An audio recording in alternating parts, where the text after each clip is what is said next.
Entrevista com Maria Janot. Olá pessoal, começando aqui mais um episódio do nosso Loucos por Varejo. Porque eu bati e fui pra frente da câmera. Então, você tinha passado. Você tem que passar na frente da câmera. Você tinha que passar na frente da câmera.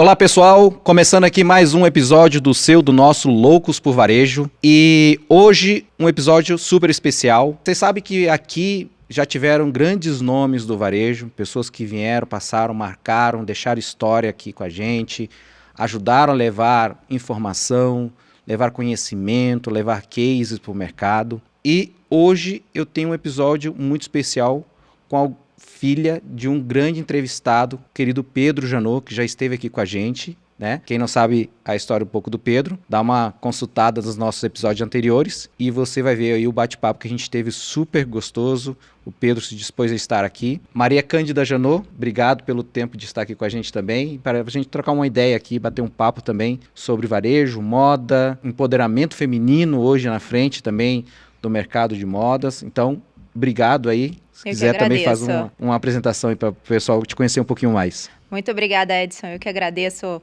a oportunidade de estar aqui com vocês. Bom, sou Maria Cândida Janot, sou uma aficionada por varejo desde nova. Um prazer muito grande estar aqui com vocês e bater esse papo junto com o Edson. Muito obrigada.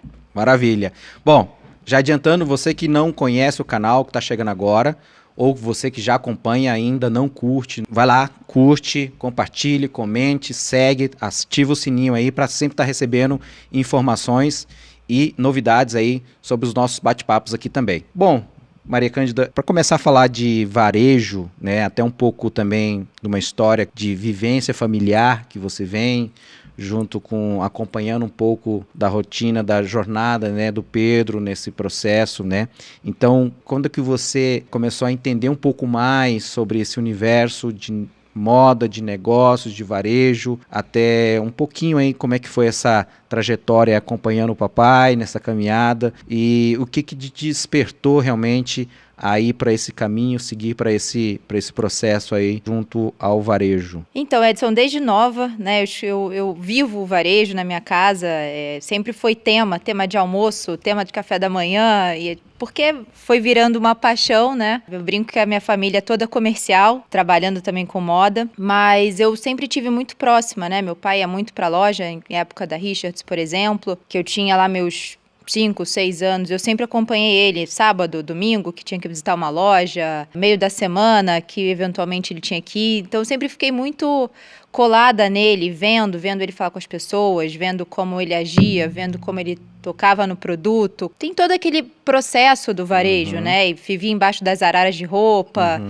Então isso para mim sempre foi muito normal, muito comum. Nunca foi um trabalho, né? Sempre foi uma coisa que eu vivi junto dele. Era uma rotina. Era uma rotina, exato. Um sábado, visitar uma loja, que, né, o varejo tem esse costume, né? O melhor dia de venda do varejo.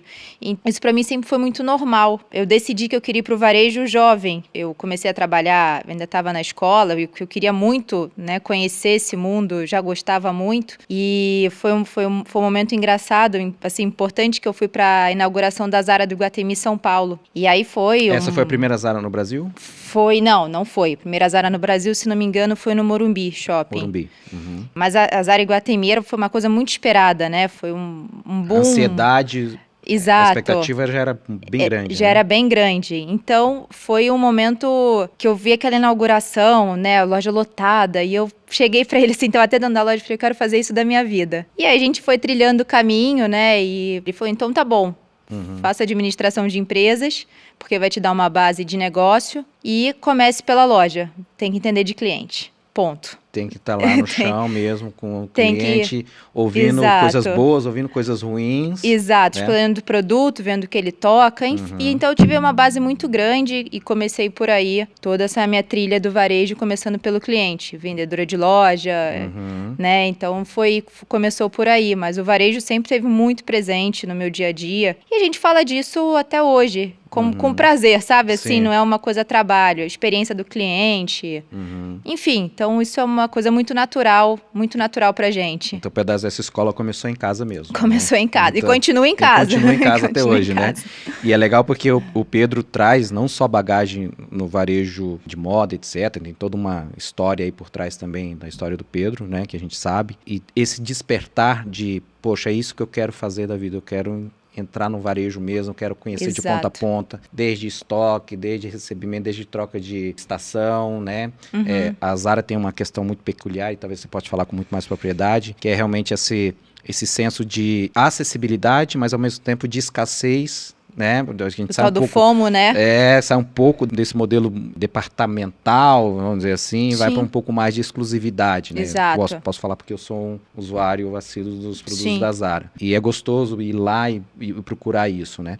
E dentro desse processo, dessa sua jornada de preparação, e aí você foi fazer administração, né? Isso. Uhum. Entrou não, né? Foi mais profundo para dentro do varejo, porque já Exato. estava lá desde criança, né? Acompanhando Exato. isso. E qual foi a tua primeira experiência realmente de atuação?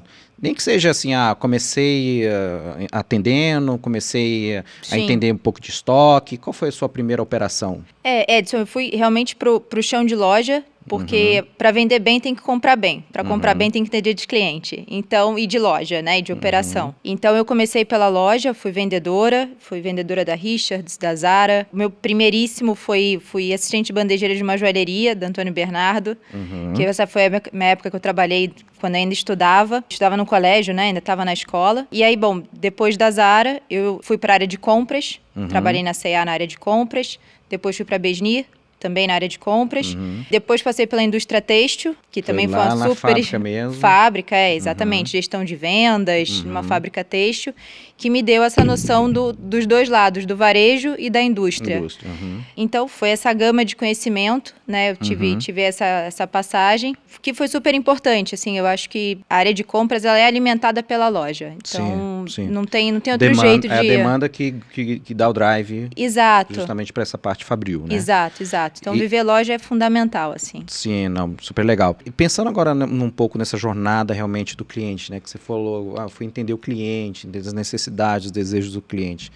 Como é que você enxerga o cliente há 10 anos atrás e o cliente de hoje? É o mesmo perfil ou a gente observa algum tipo de mudança nesse comportamento ou nas exigências desses clientes de 10 anos atrás para cá? Como é que vocês estão observando isso? O que vocês têm... Olha, eu acho que o Omnichannel foi um movimento que veio para ficar. O cliente hoje tem informação na palma da mão. Antes de ele ir comprar na sua loja, ele já tem todas as informações que ele quer, que ele precisa para decidir. A gente tem um lema que o cliente ele já sabe em 10 segundos, quando ele entra na sua loja, o que ele quer comprar. Porque já está direcionado, né? Já tinha esse comportamento. Agora, acho que mais ainda, né? Então, às vezes ele vai na sua loja, compra online, quer receber na casa dele. Essa distribuição nível Brasil ficou muito boa, né? Para você atingir outros lugares que não tem a loja própria. As logísticas melhoraram bastante. As né? logísticas melhoraram muito. Então, a informação que ele tem, hoje em dia, ele já viu review, ele já sabe quem fabricou, aonde fabricou, que tecido. Então, isso é muito importante, né? E acho que a confiança na marca. Você confia. Outro dia eu estava na liquidação da Zara, né? Teve uma recente agora. Teve uma recente. E me impressionou muito que... Eu fui até para ver isso. Acho que eu vi um post seu sobre Você isso. viu? Aham. E aquilo me impressionou. Eu falei, gente, quem consegue fazer uma fila para esperar a loja abrir? Esperar a loja abrir. Para fazer a liquidação. Isso é confiança, que você sabe que aquilo vai valer a pena esperar, porque lá dentro tem o que você quer. Então, o cliente já entendeu isso. Ele está criando isso com as marcas. Não é mais a compra pela compra. A gente mudou, ficou uma coisa muito mais consciente do que era há 10 anos. Então, isso muda muito. Até a forma que você compra, até a forma que você consome, né? Consome a moda. Então, ele já sabe o que ele quer. Quem está usando, quem não está usando, né? Enfim, tendências. E está muito rápido. Isso está muito até porque rápido. a informação hoje ela é muito rápida, né? Então, assim, a quantidade de informação, independente do tipo de matéria ou temática, ela é muito rápida hoje, Sim, né? sim. Quando se fala de moda, então, sai no jornal de manhã, de tarde, já tem gente louca atrás daquela roupa, daquele acessório, e aí começa assim realmente uma corrida realmente para poder atender essa necessidade do público, né? E muito essa questão da conveniência, como você comentou, Sim. né? Então, hoje eu posso olhar através do celular, um modelo, posto na loja para confirmar se aquele tamanho dá, e aí tem uma questão realmente de logística que é rápida, então hoje está muito rápido, né? A gente compra um produto de manhã, dependendo do local, à tarde você recebe ele, né? Exatamente. Então esses centros, a gente está observando no país aí um investimento muito grande nesses centros de distribuição, até para receber muitos produtos de fora também, e aumentar essa eficiência logística. Acho que isso acelera também até a nova compra. Com certeza, né? Porque com certeza. trouxe mais rápido, eu vou comprar de novo, então é a necessidade isso. humana, né? É essa questão realmente de olhar o produto, né? Tocar o produto, né? Como é que vocês entendem essa... Eu falo vocês porque vocês são do varejo de moda, vocês vieram disso, né? Então, esse tatear do produto, porque muitas vezes eu compro um produto pela internet, dependendo não digo um produto de moda, qualquer produto que seja, a gente tem aquela insegurança realmente se aquilo tem qualidade, se aquilo realmente vem como está na foto, né?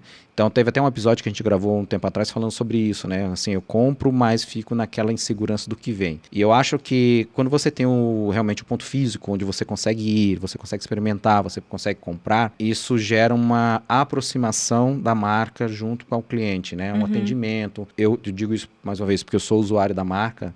E aí, falando da Zara, eu sei que está em liquidação e eu sei que eu vou lá e eu tenho certeza que eu vou comprar algum produto. Sim, né? exatamente. Eu tenho certeza que eu vou comprar alguma coisa. Até para não perder a viagem também. Claro, né? exato. Ou a intenção de comprar, Ou a né? intenção de Você fica comprar, na cabeça depois, né? Ou então, assim, vamos no shopping comer alguma coisa, mas não é. A intenção é ir na Zara. Exatamente. Né? Então, assim, isso é super, super importante. E a Zara é isso, né? Ela tem esse conceito. A gente tá falando de Zara, gente, só para pegar no contexto, porque é o chão de fábrica da Maria Cândida junto com o papai. Então, conhece isso. bastante da marca. E a gente tem isso, né, de querer realmente pegar e tocar. E dentro desse caminhar, ainda existe alguns desafios de conhecimento, até porque os hábitos de consumo eles vão mudando, né, as gerações vão mudando também. Então, além de ter uma questão de tendência muito voltada à questão de estações, né, existe também a tendência de mudança de hábitos de consumo mesmo, né? Claro.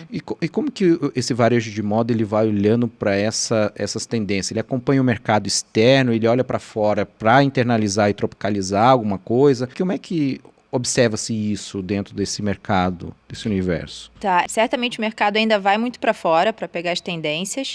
Acho que cada vez também está mais rápido, porque tá tudo na palma da nossa mão, né? Mas sem dúvida, ainda tem uma pesquisa fora, né?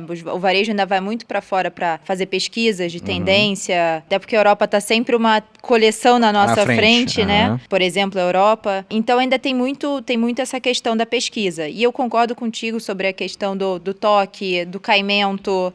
O Brasil, a gente não tem uma medida. Por exemplo, a calça 36, ela é de tamanho... Na Farm, ela tem um tamanho, né, para C&A, ela tem um tamanho para Zara e por aí. Que é uma facilidade até, desculpa, que é hoje você ter dentro desses aplicativos a tabela de medida, né? Exato. Facilita, querendo ou não, facilita bastante a compra e poder ter essa diferença, né? Sim, ajuda muito. Já foi pior nesse sentido. Agora tá bem melhor. Mas eu acho que ainda tem o toque, né? E eu acredito muito que a loja física ela vem apoiar o digital, mais do que nunca. Só que a loja física está tendo que entregar outras coisas, que é a experiência. Você também, às vezes, pede online, presente, vem a embalagem de presente. Chega lindo também, que eu acho muito legal. Uma marca que se preocupa em entregar na sua casa uma embalagem bonita. É delicado, né? É delicado, né? Então, a loja física ela vem apoiar o online, mas o cliente vai lá com outra ideia. Então, vai ver o toque, vai ver o caimento, vai ver a experiência de compra. Tem uma outra dinâmica que já vem sendo alterada fortemente no varejo como um todo, né? Tanto fora quanto no Brasil. E o Brasil vem andando, na minha opinião, a largos passos nessa... Você acha que está bem acelerado o nosso processo de acompanhar um pouco mais? Eu acho que a gente está indo num caminho bem bacana nesse quesito de experiência, sabe? Acho que a gente vem aí num caminho muito bom. Até porque a exigência de mercado, por questões de facilidade de informação, ela pressiona isso também, né? Exato, com certeza. Acelere isso também, exatamente. E pensando um pouco nessa jornada, né? O que você enxerga hoje de grandes desafios hoje para o varejo de moda? O que você acha assim, olha, acho que esse ponto é um ponto de desafio ainda para o varejo de moda, talvez seja algo que a gente ainda desconheça. Sim. E aí não só relacionado ao consumidor, mas também olhar um pouco de operação, né? Eu acho que é muito bom para nós, como consumidores, chegar a encontrar uma loja com um produto muito bom, com acessibilidade desse produto muito boa, com atendimento muito bom, mas por trás dos bastidores existe um trabalho incansável, intenso, Claro. né? E aí começa desde entender a Fabril até a questão realmente do que produto colocar nas próprias gôndolas, nos próprios cabides, nas araras, né? Mas dentro desses diversos pontos que movimentam o varejo de moda, quais os pontos que a Maria Cândida ainda acha assim, que são desafiadores nesse setor ainda? Eu acho que a operação, né, de forma geral, a nossa logística no Brasil ainda tem melhorado, mas ainda é cara, é difícil, né, é precária. Taxação é alguma coisa que impacta bastante também? Bastante. Entra um pouco nesse desafio operacional, né? Exato. De sustentação operacional disso, né? Exato. Como a gente está tratando essa questão de experiência, entender o que é a experiência de fato, né, para aquele cliente, eu acho que isso é um desafio que, como eu disse, vem caminhando numa crescente bacana, até porque a informação está na mão de todo mundo. O que está acontecendo nos Estados Unidos, né? O tempo inteiro, que é a meca ainda do varejo, né? Então, eu acho que eu diria que a operação logística ainda, eu entendo que seja ainda um entrave importante para o varejo, assim, pensando rapidamente, eu traria isso.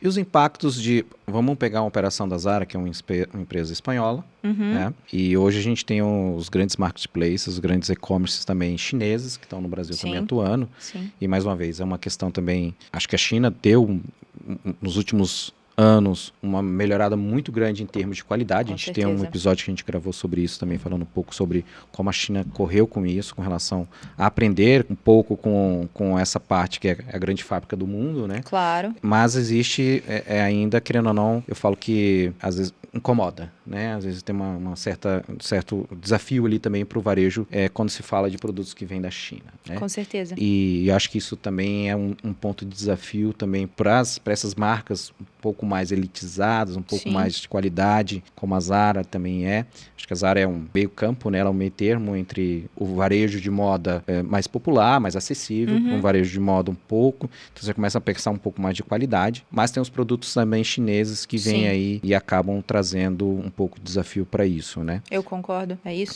Vocês têm olhado um pouco também, eu não sei se vocês já tiveram alguma experiência de varejo de moda com relação à parte fabril chinesa, alguma coisa que utilize essa máquina de industrialização chinesa dentro desse processo, em alguma operação aqui. Existe alguma correlação com isso? Não tem? Como é que fica esse... Porque hoje, quando a gente fala de Zara, os produtos vêm, uma parte é produzida em vários pontos da América Latina, né? Então, tem muita coisa, inclusive, produzida no Brasil. Mas existe algum olhar para isso também, onde a China pode ser um potencializador de produção? Eu não estou falando só de Zara mais. Eu estou falando de Zara, geral. De varejo de moda. Como é que você enxerga esse caminho chinês para o varejo de moda? Você já deu uma olhada sobre isso? Como é que está esse movimento? Sem dúvida, ainda tem bastante representação, né? Se a gente for olhar para as magazines brasileiras, muitas são, a gente está falando de China, e a China melhorou muito, né? Que a gente estava falando da qualidade. A gente hoje consegue qualidade maravilhosa, que não se conseguia talvez 10, 8 anos atrás, né? Hoje em dia se tem na China de todos os tipos de fabricação. Sim. Então, isso, sem dúvida, o varejo ainda aproveita muito. Mas tem a história da taxação, do câmbio, que a gente tem que fazer conta para saber se isso vale a pena trazer de fora, fazer dentro do Brasil, porque a gente tem uma indústria pulsante também aqui dentro. Que também, em dado momento, também é cara, né? Então, acho que esse jogo é feito toda hora pelos compradores, pelas empresas, enfim, pelos gerentes de produto, desses balanços, pela área de sourcing também, pelos balanços do que a gente vai comprar aqui, o que vai comprar lá, tempo de entrega, né? Versus esse produto chegar velho na loja, né? Tá já atrasado, né? Atrasado, né? Então, a China, sem dúvida nenhuma, ainda é um player muito importante, mas que tem toda essa questão por trás de entender, né? De se vale, se não vale. Mas sim, não tem como. Eu acho que é um caminho fugir. Sem volta, né? É um caminho sem volta. A gente olhar para esse mercado também. É um caminho sem volta. Então é um grande potencializador, né? Com certeza. Só que acho que tem uma coisa muito importante que não se pode deixar subestimada, que é a questão realmente da qualidade versus a exclusividade.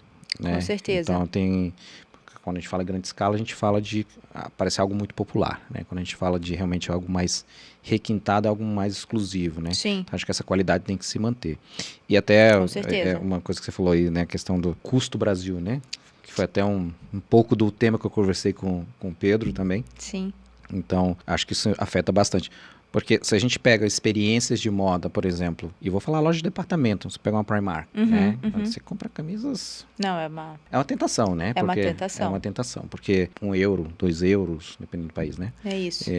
Poxa, roupas de muito boa qualidade. É verdade. Né? É verdade. Aí você olha, aí você não tem como não comparar com o Brasil, né? É verdade. E até essa questão do mercado europeu, junto com o nosso mercado, então a gente pega hoje, aí vamos pegar algumas lojas de departamentos que têm grande volume também, os clientes acabam, aí é uma questão realmente de capacidade financeira de cada um e Claro. tá tudo bem, não.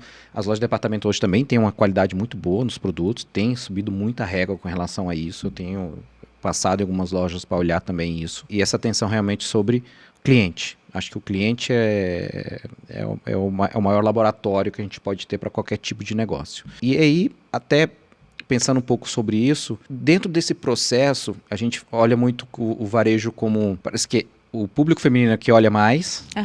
mas geralmente liderado por homens, né? Sim. Assim, eu acho que a história vem trazendo isso, Sim. né? Só que ultimamente a gente tem visto a força feminina cada vez mais se posicionando e conseguindo trazer grandes resultados para grandes operações. Sim. E aí para Maria Cândida, como líder, como gestora, como uma pessoa que tem experiência nesse mercado, experiência em estruturar operações, né? Até depois também traz um pouquinho de visão para o pessoal também conhecer um pouco o que é o trabalho da Contravento. Como que você está olhando esses movimentos do empoderamento feminino dentro do mercado de moda? Não como consumidor, mas como liderança, como frente de desafio de expansão desse mercado, né? A gente tem observado algumas pessoas emblemáticas, né? Como a Rachel na Lacoste, né? Sim.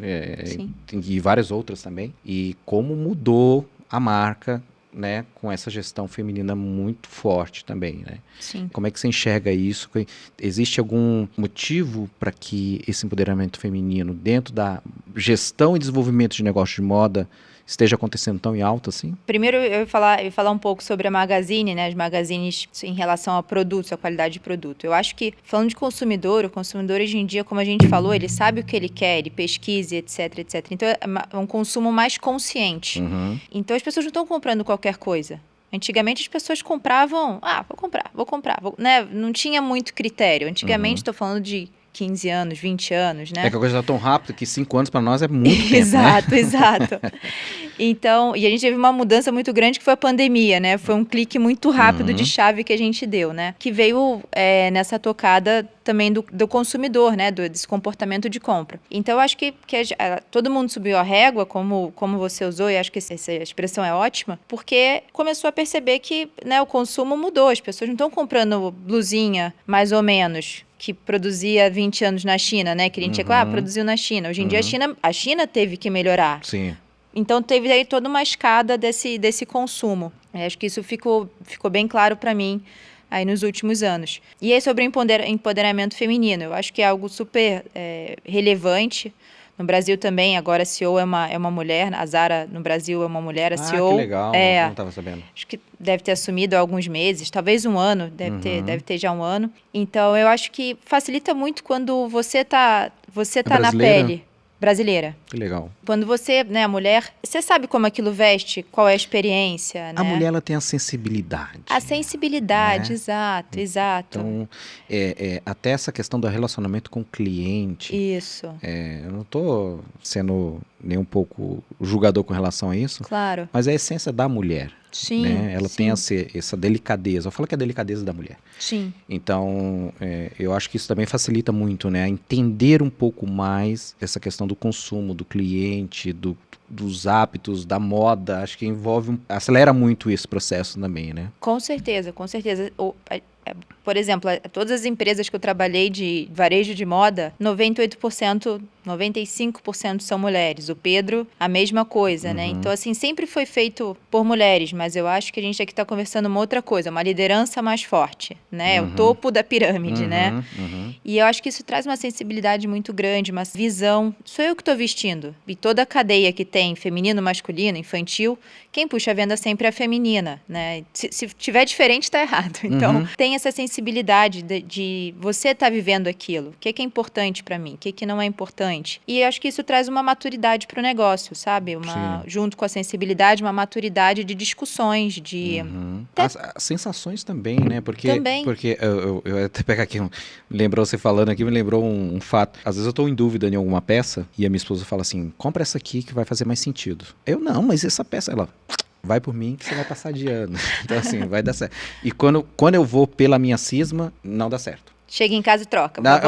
Eu vou na frente do espelho e falo, putz, eu vi no espelho da loja, ficou ótimo, aqui não tá legal. Né? É isso. Então, essa sensibilidade feminina ajuda muito. E aí a gente tá falando uma questão de usabilidade. Sim.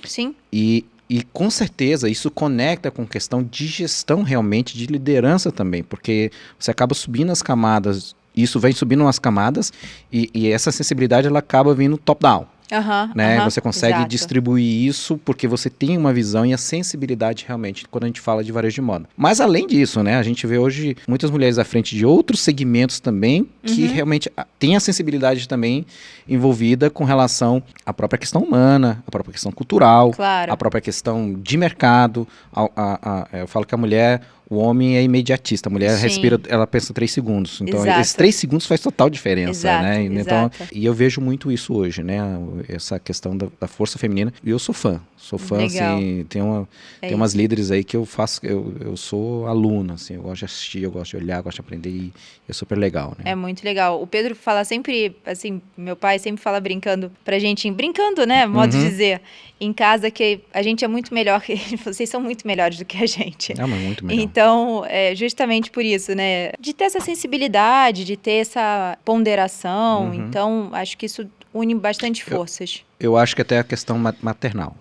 Também, né? também. Porque você, desde o momento em que a mulher concebe, que o homem não consegue entender. O homem não sabe, ela que vive. Então, quando nasce, quando cresce, quando tá doente, sabe? Então, assim, acho que é tudo, né? É isso. Conta muito pro todo, né? Você já teve à frente de liderança de várias equipes, né? E como é que era esse desafio para você, às vezes, colocar em prática, né? Ou direcionar, ou delegar alguma coisa para uma equipe, muitas vezes, masculina, né? E aí tem essa questão... Já mudou muito, mas tem ainda uma questão muito de... Poxa, é uma mulher que está me liderando, né? Então, acaba tendo isso. Pessoal, isso não existe mais. Isso. Esquece.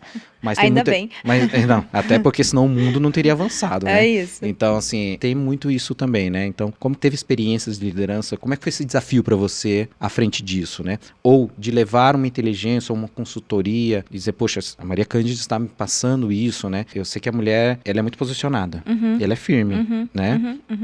Só que tem sempre aquela carinha feia, né? De, poxa, mas ela que tá me passando isso, né? Sim. Você já teve alguma situação nessa sua caminhada de liderança, de que você teve que se posicionar realmente, não só como mulher, mas como líder, como responsável por aquilo? Bancar aquele assunto, né? Negativos eu, felizmente, nunca tive, né? De ter algum problema em ter que liderar homens e não me levarem a sério. Nunca tive isso, felizmente. Mas é mais difícil. Eu já trabalhei com diretores só homens e eu sou a mulher na mesa, a única mulher. Tinha um par meu que também era um homem. É um ambiente que você tem que entrar, né? Mas com a nossa sensibilidade, eu acho que a gente vai dominando, né? Não é dominar o ambiente, mas a gente vai entendendo, né? Vai trazendo uma sensibilidade.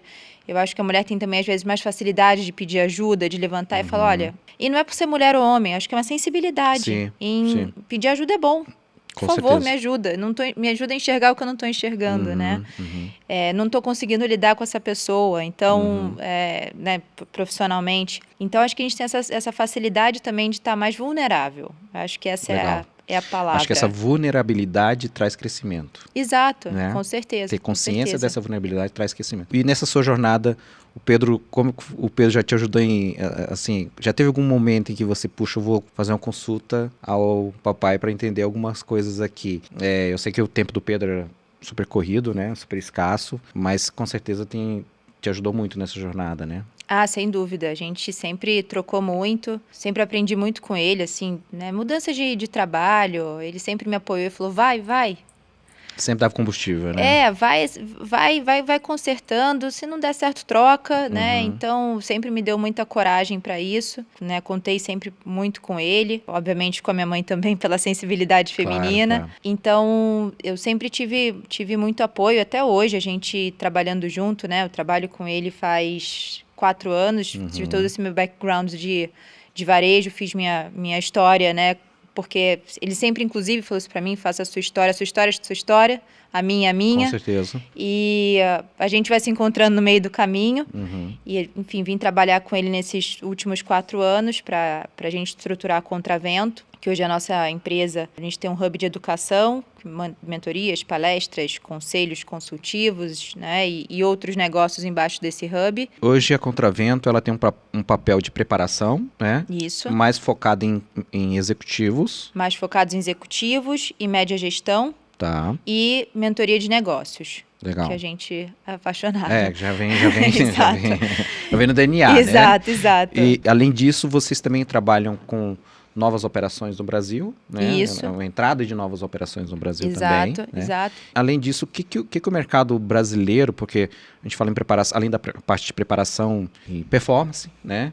Se a gente olhar para um lado operacional, performance, e trazer novas operações, o que o empresário brasileiro, quem está nos assistindo, poderia encontrar na Contravento? Tem um segmento específico? Vocês olham só para varejo? Como é que é hoje essa dinâmica de market share, de ICP? Como é que vocês olham isso hoje nesse processo que vocês fazem? Hoje a gente não fecha nenhum tipo de indústria, né? De nenhum segmento. A gente atende a todas as indústrias. E é bem amplo, bem aberto. A gente, falando de executivo, de uma mentoria executiva, a gente tem de A a Z. A a Z, CEO de porto, a CEO de indústria, CEO de varejo, CEO de turismo, enfim, temos aí uma grande gama. Mesma coisa para média gerência. Então a gente não fecha nenhum... Não está limitado. Não, exato. E mesmo para negócios também, né? Uma mentoria de negócios. Então a gente está bem aberto a mercado nesse sentido. Alguém que esteja com desafio na sua operação, algum gap operacional ou mesmo de gestão e direcionamento, pode procurar a Contravento hoje para entender um caminho, para entender uma possibilidade de um trabalho em conjunto. Né? Exatamente. E como é que vocês dividem hoje as temáticas dentro da Contravento com você e o Pedro? É só vocês dois? Tem mais alguém? Como é que é um grupo? Como é que é esse formato hoje? Hoje, Edson, está bem apoiado em mim, no Pedro, mas nós temos vários parceiros, né, com todo o networking que a gente formou, que o Pedro formou ao longo dos anos. A gente tem uma grande gama que nos apoia quando necessário. É multidisciplinar, então. Exato.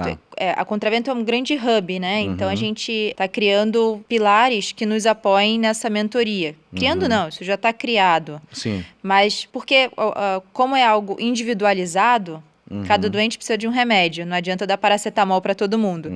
Então a gente vai entendendo e vai acoplando esses nossos parceiros no que for necessário. Então vou dar um exemplo, né? Você tem um negócio em Brasília, né? Uma loja em Brasília. 3 lojas em Brasília, uma rede de 3 lojas em Brasília. Estou com um problema pontual no meu VM, quero dar uma gestão melhor para os meus vendedores, né? Eu quero melhorar ali o meu chão de loja. Então, vamos lá, vamos fazer um trabalho completo, a gente acopla um VM, se chegar nesse nível de precisar de alguém externo, enfim, que seja focado em VM. Então, essa é a forma que a gente trabalha nas nossas mentorias.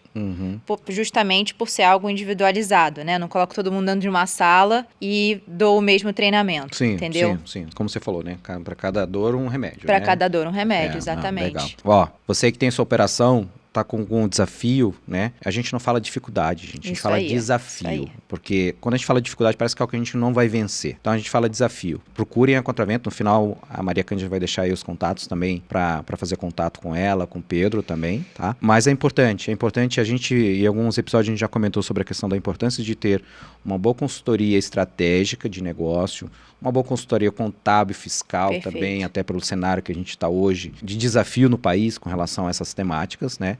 E todo esse desafio também logístico. Então, nada melhor do que você ter o contato com quem já passou por todo esse processo, quem conhece de operação, quem sabe estruturar a operação, desde o momento zero, do marco zero, né? Como foi a operação da Zara também, Sim, que vocês sim. pegaram do marco zero e hoje é o que é a potência que é nesse país. Então é importante ter aí também essa visão de que você não está só, você tem aí também a possibilidade de contar também com consultorias especializadas, como é o caso da Contravento também, com pessoas Sim. também de mercado, que tem bagagem e tem esse conhecimento multidisciplinar das operações hoje, principalmente focado em varejo, né? Então vai a dica aí para você também que precisa aí de um apoio, tá? Maria Cândida, e falando em família, né? Como é que ela se divide hoje? Filho, operação Contravento, consultoria, como é que é essa? Mais uma coisa que o homem é bem difícil, tá? Se dividir nesse tanto de missão. Como é que você faz hoje aí? Como é que tá seu Bom, tempo? Tenho uma filha de 2 anos e 3 meses, né? Eu até consigo me dividir bem, eu tenho uma ajuda em casa. Uhum. Né, não botei na escolinha, mas ano que vem é um projeto de colocar. Eu consigo me dividir bem, tenho um marido também que me ajuda muito, assim, né? Acabou a hora da pessoa que me ajuda. Daquele 100%, os 20% do marido é sensacional. Exatamente. Mas ele também me dá uma ajuda grande. Eu moro perto dos meus pais porque justamente deu Essa conexão mais rápida, a né? conexão mais rápida. Eu consigo me dividir bem. E é maravilhoso ter filho, é incrível, né? Acho que é uma realização. Então, a gente se organiza bem, né? A gente vai correndo num processo muito ajeitadinho e a gente consegue se dividir bem. Agora, no dia 20, eu devo ir para Porto Alegre, já avisei meu marido, e aí, enfim, a gente já tá... Já vai se preparando, pode ir, né? pode, eu vou estar aqui. Então, é bem Tem uma parceria equilibrado. muito boa, né? É, com certeza. É importante ter uma parceria. Necessário. Eu sei disso porque eu tenho uma logística também semanal bem puxada, e se eu não tenho apoio dos meus 80%, meus 20% não vale muita coisa. Exato, mas então... é isso, a troca tem que ser boa. Então, tá tudo, felizmente, muito bem equilibrado, e a gente inventa e poupa para, enfim, atingir aqui os nossos objetivos com a Contravento. Muito projeto? Felizmente, sim. Muitos projetos. Eu queria contar um pouquinho o que é o Contravento. Dá tempo? Claro, fica à vontade. Vamos fica à lá. vontade. O Contravento é um vento... o Pedro foi velejador, né? Quando ele era bem mais novo. E o contravento, em geral as pessoas acham... Quero explicar porque as pessoas acham que o contra é uma coisa negativa. E ela, nesse quesito, ela é positivo. Tem um vento que se chama contravento, que é um vento que ele é difícil de velejar, mas quando você consegue ajustar a vela para entrar nele, você ganha regata. E era um vento que o Pedro entendeu o jogo e velejava bem nele. Então, é um pouco do que a gente enxerga, né? Às vezes a gente está contra tudo. Se você deixar a vela ajeitadinha para aquele vento te ajudar, você vai canalizar ali, você vai canalizar e você ganha regata. Então veio daí esse nome da Contravento. Olha aí, tá vendo, gente? É um contra positivo. É um contra positivo. Então a gente está, de fato, aí com o contravento a nosso favor. Felizmente estamos indo bem. Não, super legal, fico super feliz aí. Bom, primeiro por ter conhecido vocês, né, e a gente ter se aproximado para network e trocas aí, inclusive esse ciclo vai começar a se aumentar, já está, né, Com a gente certeza. já começa a fazer outras conexões também, e o Loucos por Varejo é isso, o Loucos por Varejo conexão, é informação, é inovação, é novidade, é cases, experiências, né, então Pedro esteve aqui com a gente, Maria Cândida está aqui com a gente também. Acredito que a gente vai ter outros episódios para frente. A gente está sempre buscando inovação e trazer informação para vocês também. Então, por isso que é importante você estar aí compartilhando, conectado, seguindo nossos canais para você acompanhar esses processos. E estamos chegando ao fim. Eu queria agradecer muito a Maria Cândida pelo tempo e disponibilidade de estar aqui com a gente também. Era um momento que precisava, a gente estava tentando encaixar as agendas aqui para estar junto. Deixar os contatos aí da Contravento, onde as pessoas podem estar achando vocês também aí no Instagram, LinkedIn, quais os canais que a gente tem hoje oficiais aí da Legal. Contravento? Bom, os canais oficiais são @_Contravento. O meu é @Maria Cândida Janot. Do Pedro é @JanotPedro. E a gente também está nos LinkedIns. A gente também está no LinkedIn e o YouTube. Então, teremos o maior prazer em atendê-los. A gente tem um canal que vocês falam direto com a gente pro WhatsApp e que nossa equipe do comercial atende imediatamente. Bom, o tempo passa rápido. O bate-papo foi maravilhoso. Verdade. Vamos ter que pensar em um segundo episódio para a gente seguir aí mais algumas conversas. E agradecer então, Maria Cândida, por estar aqui com a gente. E você também por nos acompanhar, seguir aí as nossas informações. E saiba que aqui tem sempre um louco por varejo para trocar ideia e trazer informações para vocês. Tem alguma dúvida? Quer falar sobre alguma coisa que foi falada aqui nesse podcast? Faz uns comentários. Se for alguma coisa direcionada a Maria Cândida, ao Pedro, a Contravento, a gente vai repassar para eles também e vai trazer a resposta para vocês, porque esse aqui é um canal de interação junto com você que nos assiste. Então, nosso muito obrigado e até a próxima. Muito obrigada, Edson. Muito bom. Valeu.